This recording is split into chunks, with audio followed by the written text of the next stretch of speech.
Hola amics i amigues i benvinguts una vegada més a Quatre Ferros Forjats. Avui anem a explicar-vos com va començar la Segona Guerra Púnica. Aquesta fou un enfrontament que tingué lloc al segle III abans de Jesucrist entre l'imperi cartaginès i el cada cop més poderós imperi romà.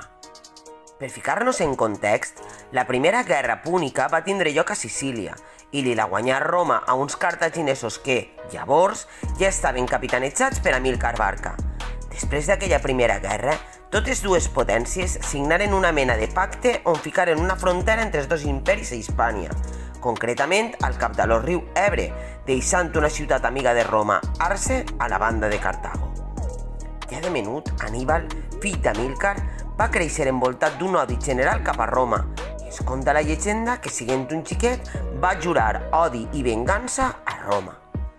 Amb intenció de controlar la mar Mediterrània per les costes d'Hispània, l'exèrcit cartaginès d'Amílcar, amb un grapat d'elefants, va creuar l'estret d'Hèrcules i amb ell el jove Aníbal.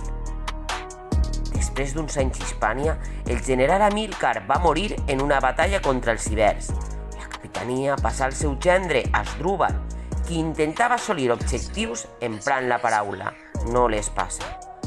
Uns anys més tard, li arribà el torn de capitanejar el gros de l'exèrcit cartaginès a Aníbal, que en aquell moment en tenia ja 26 anys.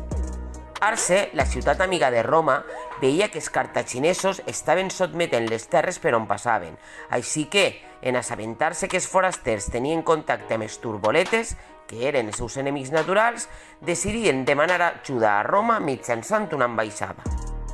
Aníbal va emprendre el setge d'Arce amb l'excusa que els arcetans havien agraviat els turboletes, poble que s'hi reconeixia el seu poder.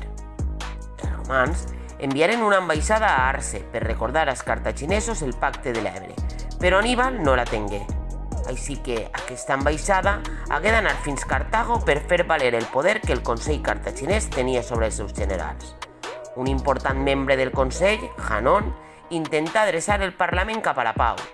Malauradament, però, la majoria del Consell recolzaven les decisions d'Aníbal. El setge d'Arce fou força dur. Després d'uns mesos, els ànims dels cartaginesos defallien.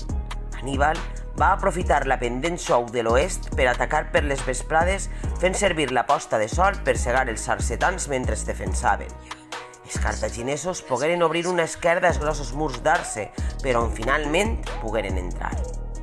Malauradament, els assetjats, diu la llegenda, s'havien botat foc a ells mateixos i a les seues possessions. Això fou l'any 218 abans de Jesucrist. Després de molts moviments estratègics, tant de romans com de cartaginesos, s'hi enfrontaren en cruentes batalles en diferents indrets, com les de Trasimeno, Canas o Zama. Finalment, els romans s'emportaren la victòria final gràcies, en gran part, a les decisions del benaurat Publi Corneli Escipió, conegut com l'Africà. I fins ací el vídeo d'avui. Esperem que us hagi agradat i fins a la propera, amics i amigues!